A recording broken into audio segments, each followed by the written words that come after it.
This video is sponsored by IKL trivia app. बंधुगण जदि आपन पाखरे करेंट अफेयर्स एवं जीके रो भलो नॉलेज अछि तेबे आपन एही ऐप रो लक्षाधिक टंका जीति परिबे।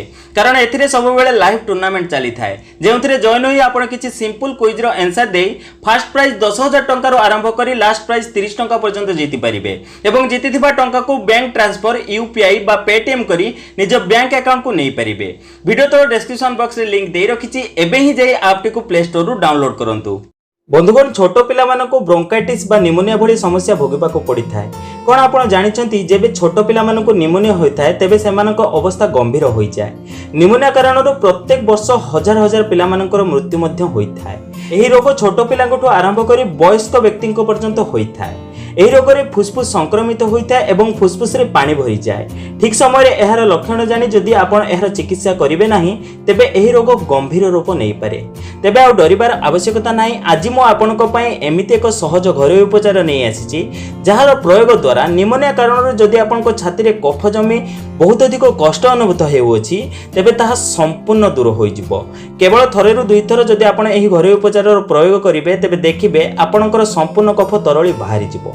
आज मो आपनको दुईटी घरोई उपचार बनेबा सिखेबी सेति पई वीडियोटी को शेष पर्यंत निहाती देखंतु। एबे बंधुगण समय विलंबन करी आसंतु जानिबा आजिर एही होम रेमेडी को आपण केमिति बनेबे एवं कफ भली समस्या दूर करिया पे एहार प्रयोग केमिति। किंतु ताहा पूर्व मु आपण माने कहि रखिबी जदि आपण माने जे हम चैनल को सब्सक्राइब करनाथि तबे तळे थिबा सब्सक्राइब बटन ऊपर क्लिक करी हम चैनल को सब्सक्राइब कर नियंतु एवं पाखते नोटिफिकेशन बेल ऊपर निहाती क्लिक करंतु। एहा द्वारा हम जे नूतन वीडियो अपलोड करू ता नोटिफिकेशन आपण माने प्रथम पाई परिबे एवं हम चैनल माध्यम बहु किछि शिखणे जिंस आपण माने सिखिबा को पाइबे।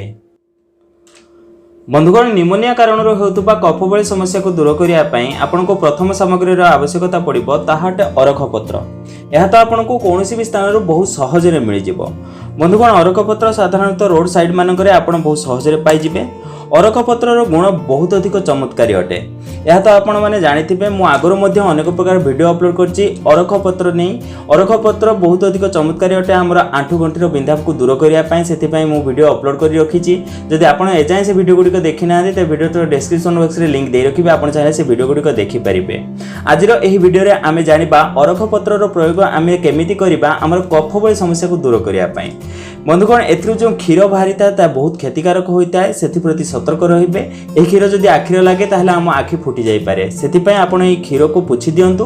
तापरे आपण को एमिति गुटे पत्रर आवश्यकता पड़िबो। प्रथमे आपण पत्र को भलो भाबे धोई दियंतु। भलो भाबे धोई ताहाको परिष्कार करिला परे आपण को एथि पई द्वितीय सामग्री रो आवश्यकता पड़िबो ताहाटे देसी गाई गुआ घियो। बंधुगण आपण घियो 1 चमच एथिरे भलो भाबे लगे दियंतु। बंधुगण घियो एवं अरख पत्रर एही प्रयोग आपणकर कफ भली समस्या को दूर करिया पई बहुत अधिक लाभदायक अटे। छोट बड़ समस्तंकर कफ भली समस्या को दूर करिया पई आजिर एही घरोई उपचार लाभदायक अटे। सेति पई आपण एहाको निहाती थरे ट्राई करि देखंतु। देखिबे आपणको कफ तरली बाहरी जिवो। एमिति प्रकार रे आपण घियो अरख पत्र ऊपर लगे दियंतु एवं एही पत्र को आपणको छाती ऊपर रखंतु। एही प्रयोग केवल आपण 2 रु 3 दिन करी देखंतु। देखिबे आपणकर कफ जेकोसी प्रकार कफ होइथाउ ताहा तरली संपूर्ण भावे बाहरी जिवो। छोट बड़ समस्ते एहार व्यवहार करि परिबे। आजिर एही सहज घरोई उपचारटे जदि आपण प्रयोग करिवे तेबे देखिबे निमोनिया कारण जे आपणकर छाती रे कफ बसि जाइथिला ताहा संपूर्ण दूर होई जिवो। छोट पिलांकर ब्रोंकाइटिस और निमोनिया रे एहा मंत्र शक्ति परि काम करिथाय। बंधुगण आजिर एही उपचारटी को ट्राई करंतु। देखिबा आपनकु 100% रिजल्ट मिलिबो। एहा छडा म आउ एक घरोई उपचार मध्य कहि देउची ताहा मध्य आपण करि परिबे। सेति पई प्रथमे आपण एक पैन गैस रे बसातु एवं सेथिरे 1 कप क्षीर ढाळंतु। 1 कप क्षीर रे आपण 4 कप पानी ढाळंतु। एबे आपण सेथिरे आधा चामच रसुण कटा पकांतु। रसुण पाखड़ को एपरि छोट छोट पीस रे काटी आपण एही क्षीर रे पकांतु। एबे आपण एही क्षीर को फुटांतु। बंधुगण क्षीर को आपण सेते पर्यंत फुटांतु जेते पर्यंत एही क्षीर फुटी फुटी 1/4 न रहि जिवो। बंधुगण क्षीर को भलो भाबे आपण फुटै नियंतु। बंधुगण क्षीर जेते बेले फुटी फुटी 1/4 रहि जिवो तापरे आपण गैस बंद कर दियंतु एवं एही क्षीर को ठंडा हेबा पई छाडी दियंतु। तापरे बंधुगण आपण एहा को एक ग्लास को ढाळी नियंतु। एहा मध्य आपणकर कफ भली समस्या को दूर करिया पई बहुत अधिक लाभदायक अटे। आपण एहीपरि क्षीर को बनै एही क्षीरर सेवन करंतु देखिबे आपनको कफ तरली बाहरी जिवो। एहा मध्ये निमोनिया एवं ब्रोंकाइटिस कारणरू हेउतबा कफ भली समस्या को दूर करिया पय बहुत अधिक चमत्कारी अटे।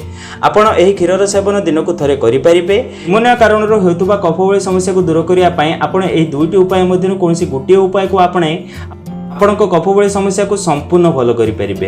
बंधुगण यह चमत्कारी आयुर्वेद घरोई उपचार अटे। निहाती आपण थरे एहा ट्राई करंतु एवं आपनको कोन रिजल्ट मिलला मते कमेंट करि निहाती जणातु। याको छोट बड़ समस्त ट्राई करि परिबे। निहाती थरे एहार ट्राई करंतु। जदि आज ए वीडियोटी आपनको टिके भल लागते ते गोटे लाइक करंतु एवं एमिति प्रकार वीडियो देखा पय हम चैनल को सब्सक्राइब करंतु। तेबे बंधुगण आज पय एतिकी पुणी देखा हो नूतन सुंदर अध्याय सह। धन्यवाद।